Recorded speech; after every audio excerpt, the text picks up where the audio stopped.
It's my favorite day of the week. We almost made it to the weekend, but first take on a Friday. Good morning, everybody. Thank you so much for hanging with us. Max Kellerman, Stephen A. Smith, Molly Karam. What's up, How we doing? How y'all doing? I'm good. Let's go. Let's get into it. Coming up, guess who's joining us? WWE superstar Seth Rollins will be in the house. Stay tuned for that. So much to get into with him. But first, we're going to kick things off in the National Football League. Here's the latest. James Harrison, Clay Matthews, and Julius Peppers have agreed to meet with NFL investigators, according to our Chris Mortensen. The league had threatened suspension if the players failed to meet regarding PED allegations stemming from an Al Jazeera report, sources have told ESPN. So Harrison has agreed to meet. It's August 30th at the team facility via a letter sent by the NFLPA to the NFL, which was acquired by ESPN. He's set conditions, though, limiting questions to only the segments cited in the Al Jazeera report in which he was identified. It is still uncertain if the league will accept these allegations. Here's Harrison on the situation. If it goes to a conduct detrimental, it leans to the hands of that CROOK. Of Roger Goodell, and he can do whatever he wants. That's just a collective bargaining agreement that the players signed. I've been prosecuted and persecuted, publicly in the media by them for something that I didn't do. So, I don't see why we couldn't have the media there and do a live interview. They can ask their questions and I can answer them, and y'all can see whatever evidence it is they say they got or don't have. Harrison seems hot. The CROOK, Roger Goodell, inbounds or out of bounds? He's out of bounds. There's no question in my mind about it. First of all, the word crook implies that somebody stole something from you. Now, this is an individual, James Harrison, has been fined in excess of $150,000 over the years. So we would understand the vitriol, the venom, the hostility that he feels towards the commissioner. We're not even going to sit here and act like it's not invalid, that it's not valid, because it is valid to some degree. You might feel like the penalties have been excessive, that you didn't deserve some of those penalties. But it's still out of bounds because of the commissioner. It's still out of bounds because of some of the other things that James Harrison requires in terms of, suggesting the media show up and, do a public inquisition or whatever the case may be. As far as I'm concerned, if I were Roger Goodell, I wanted to send a message. I would suspend James Harrison right now. I would not wait until the 25th. I would not wait until the 26th. What's the day's date? What's the day's date? What's the day's 19th. Date? The 19th. I would suspend him right now. Literally, right now. You think you that bad? Let's go. Let's roll. Let's see how deep your pockets are. Let's see how deep the Players Association's pocket is. Because, you see, it shows that you're not living in the real world. Now, James Harrison is not the only professional athlete who is devoid of this level of sense in this regard. You have Major League Baseball players that have pulled this on occasions in the past. A lot of times we find ourselves asking, who the hell do they think they are? So this is not about James Harrison per se. It's not to cast aspersions on him. It's just to really identify the irrationality associated with everything, Max. That's what this comes down to. You are a football player. You play under the shield of the NFL. Your owner, okay, the Rooney family, I did not hear any of them coming out in support of you against Roger Goodell because they understand protocol. Robert Kraft may have came out in support of Tom Brady, but it was after he was willing to accept the consequences that was bestowed upon Tom Brady by Commissioner Roger Goodell, even though he disagreed with it, even though he was on record disagreeing with it. At the end of the day, you're not bigger than the product. You're not bigger than the brand. And I think this is one of those situations where James Harrison is going to have to learn that. You're talking about you've agreed to talk to them. We appreciate that. They're coming to the Steelers camp. We appreciate that. But when you say stuff the way that he has said things and essentially insisting on the media literally showing up for the inquisition. Well, if you think that's all right to say to your boss publicly, good luck with that. Is that why you're suspending him right now, because of the comments? Right, exactly, okay. Because of the comment. Because what I'm saying is, first of all, if James Harrison is somebody that I find to be a real dude, a real man, an honorable man. So if you know that you are innocent of PED use, I have no problem with the disgust. I have no problem with you proclaiming publicly your innocence. What I have a problem with is how he has acted in all of this. You've dragged this on. You've gone through extreme measures, as far as I'm concerned, in speaking out against the commissioner to a point where it definitely does. It doesn't border on insubordination. I think it exceeds it. Now, one might argue Roger Goodell is not his boss. He's the commissioner.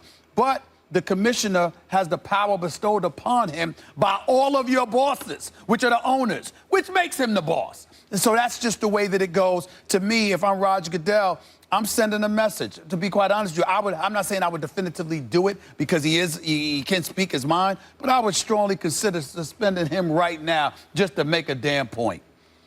You are wrong about every single thing you just said. I'm listening.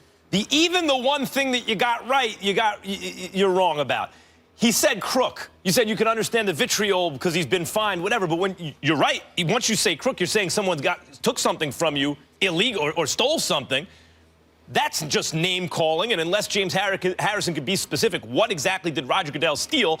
Now people are not going to be able to really hear what you're saying because they're just going to hear the word crook, which seems to me to be the one part that's out of bounds.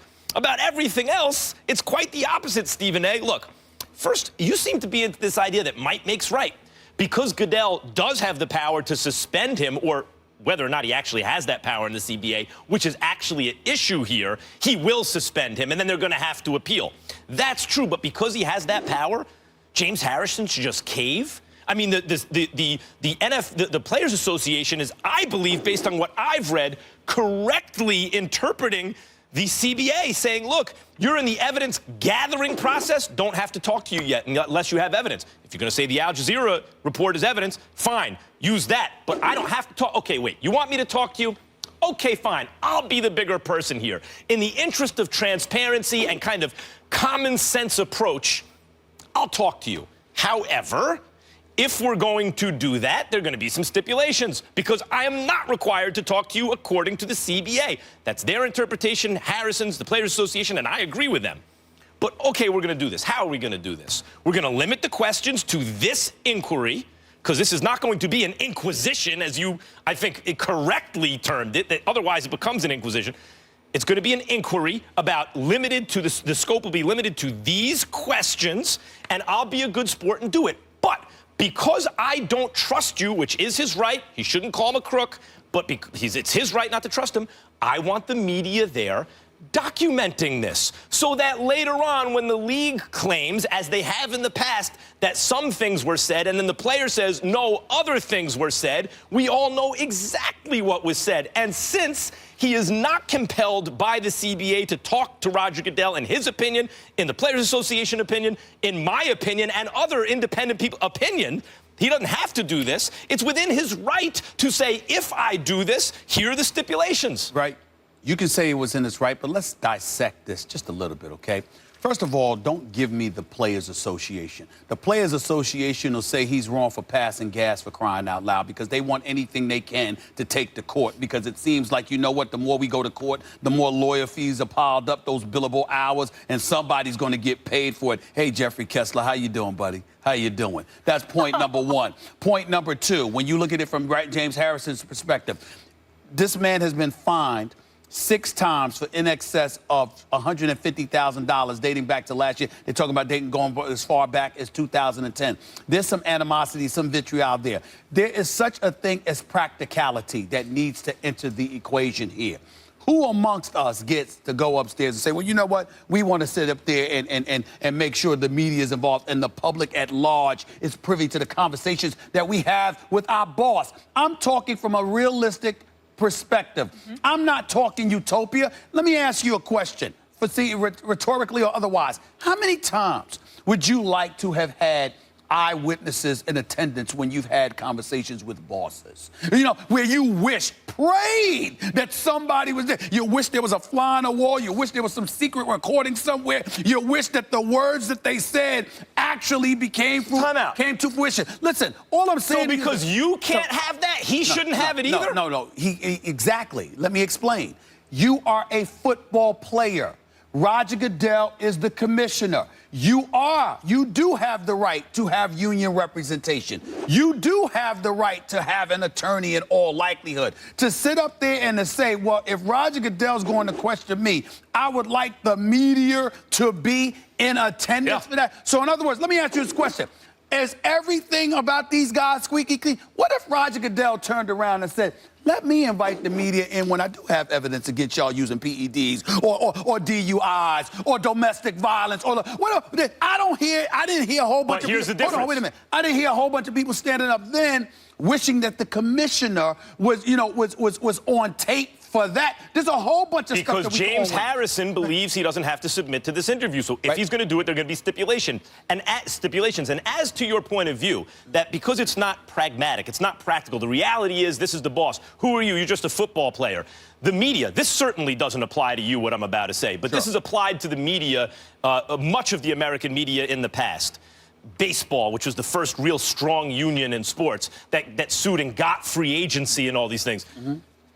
The press's basic point of view towards the worker, and this is in many walks of life, but especially in sports, back then was, why, you're playing a child's game. You should be happy you get to play that for pay. Who are you to ask for what your market value? You should take what Mr. So-and-so gives you. But it's part of the same spirit of that. Because this guy is the boss, because he thinks he's able to unilaterally enforce rules that the union disagrees with, you should just submit to it because the fight will be difficult. Time out. You just lied to because you're just a player. You just lied to the American public. Who are you? You're false, and here's why. You used the word unilateral. There is nothing that Roger Goodell feels that is unilateral. Roger Goodell clearly doesn't believe it's a unilateral decision because there's a collective bargaining agreement that was reached. Both sides. What he believes is that his interpretation of that collective bargaining agreement is accurate. That doesn't mean it's a unilateral decision. Wait a minute. So, but you're saying, but the players also feel that way. So you're saying when that happens, they have to defer to the commissioner. No, you're wrong. So he's the judge, jury, and executioner. Let me, before you rudely interrupted,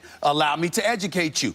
I am saying to you that the Players Association can make that argument all they want to. Yeah. What they are really fighting is not the interpretation of the CBA. What they're fighting is the fact that they never gained the power that they wish they had from that CBA because they lost that battle because they wanted to strip the commissioner of his power. They were unsuccessful, so they have retroactively gone about the business of trying to diminish his cachet. So you believe so in other words, I believe that the players have correctly interpreted this CBA in their, from their point of view, and you believe Goodell has correctly. So we just have a disagreement on the CBA. No, what we have a disagreement on is this.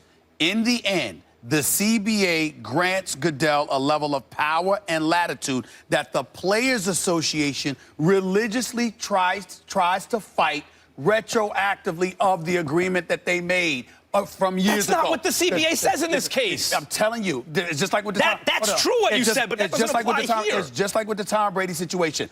I have it on good authority that there were several people associated with players throughout the league and NFLPA to some degree who absolutely believed that Tom Brady wasn't completely innocent in all of it, but they fought anyway, didn't they? You know why? Because that was one of their own. That's what he wanted to do, and it would be a great opportunity for them because if they were successful, it would set a new precedent that they could build upon to fight future cases. So what I'm saying to you is this. It ain't always, especially with a union, especially with this union, it's not always about whether somebody is right or wrong. It's a case that they could fight because the more you could peel away at the power of the commissioner, the more successful you'll be. But this is the conversation. This is the exact argument we're having. The analogy here is that the commissioner here is a prosecutor, essentially. The NFL Players Association is the defense attorney, but you also want the commissioner, or seem to think that the commissioner is also the judge and the jury. No. Because the job of the NFLPA is to defend their players. Max Kellerman, I don't think the commissioner is the judge, jury, and executioner.